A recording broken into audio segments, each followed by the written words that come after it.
Are you ready for pain? Are you ready for suffering? If the answer is yes, then you're ready. I don't trust people with all white friend groups, especially if you live in an area that's not majority white or a country. So I made a video about this a long time ago when I was first starting TikTok. I used to have a coworker / old friend who was a white woman, and all of her friends happened to be white. And it always rubbed me the wrong way that all of her in her friend group was a whole bunch of white women.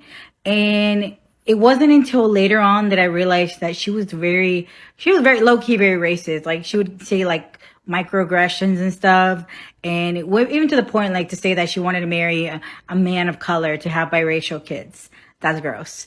But anyways, I don't trust white people with only white friend groups. So I just watched this video and I have questions and an opinion to put across of this video. So this video is of two black women cosplaying, I think, from... Hey babe, I'ma need you to be FFR. Firstly, it seems that you are mistaken.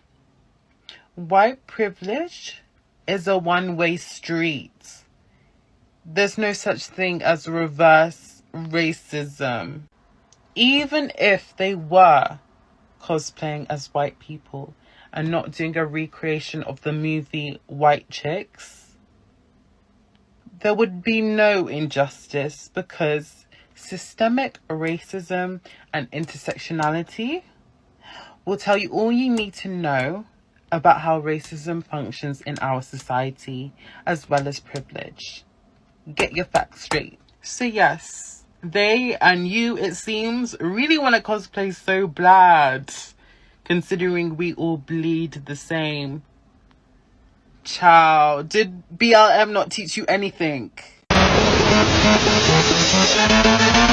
Hi. As a white person, I'm here to tell you that you cannot be racist towards white people, and let me explain why. I learned it in college. Philosophy, sociology, psychology classes, all that fun stuff.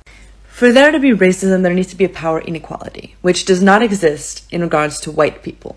White people are not lower in power in society than people of color, therefore they cannot face racism.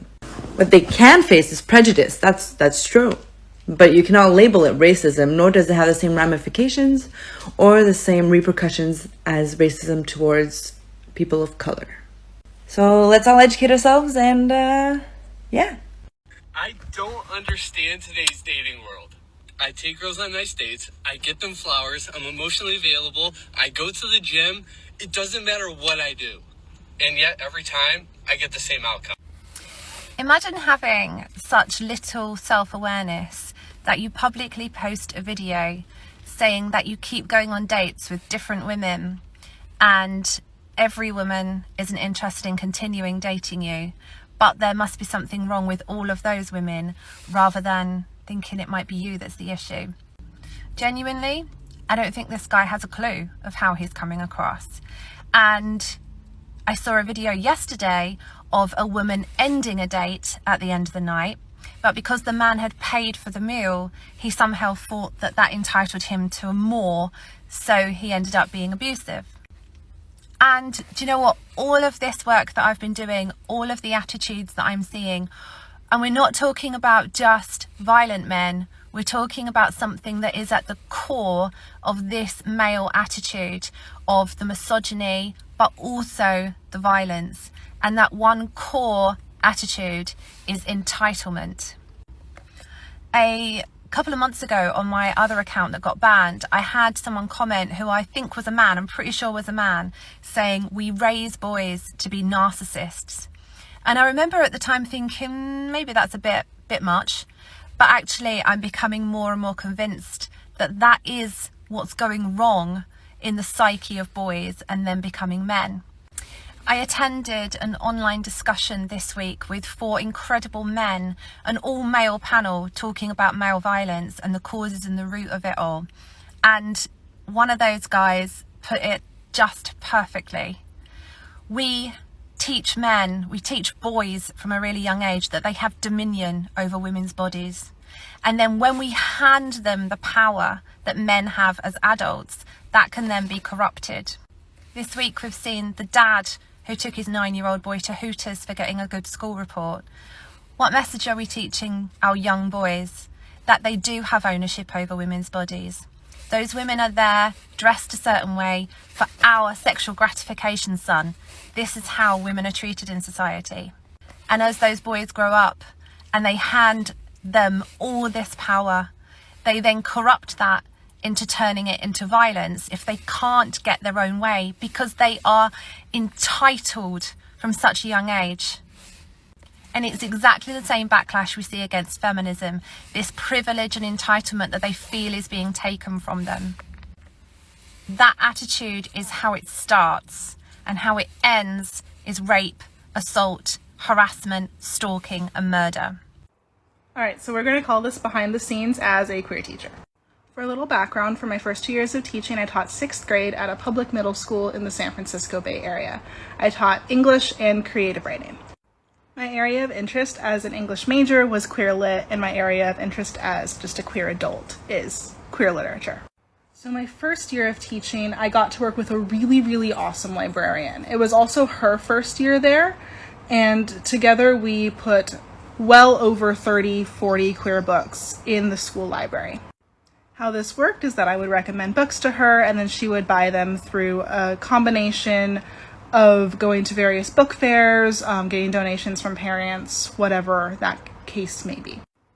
We also had a really, really vibrant pride club at the school that I was the faculty advisor for.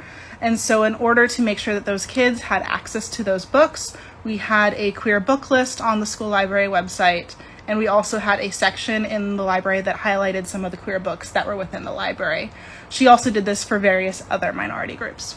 She ended up leaving the school after that year due to pay issues, so if you happen to know a really awesome librarian at your school, be really nice to them, because you might know that teachers aren't paid very well, the librarians are paid worse.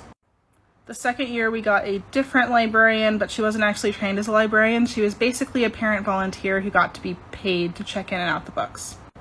But we still had all these awesome queer books in the library, so at Pride Club, every couple of weeks I would do some sort of book talk, so that the kids knew which books were in the library, what representations they had in them, and so that they were able to go check them out.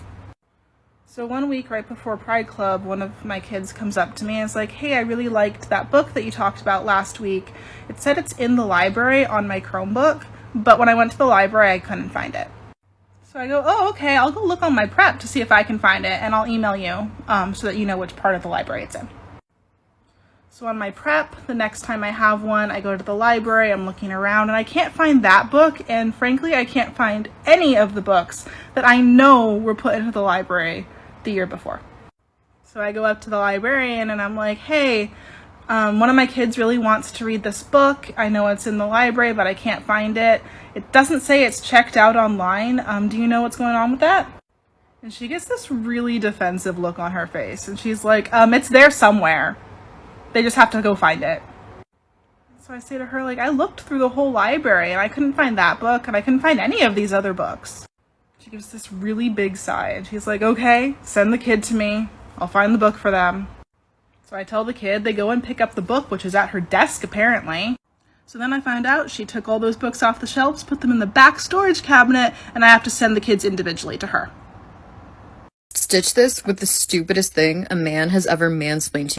So this morning a guy explained to me how often we should walk dogs, despite the fact that he knows that I'm a professional dog walker and I was walking a dog.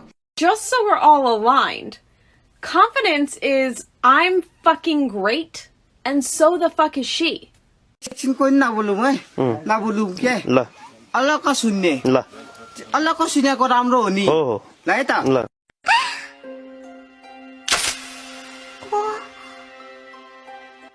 I always say the absence of evidence is not the evidence of absence. What? Simply because you don't have evidence that something does exist does not mean that you have evidence that something doesn't exist. What? What country you from? What? What ain't no country I ever heard of. They speak English in what? What? English, motherfucker! Do you speak it? Yeah. So you understand the words I'm saying to you? Yeah. Well, what I'm saying is that there are known knowns and that there are known unknowns, but there's also unknown unknowns.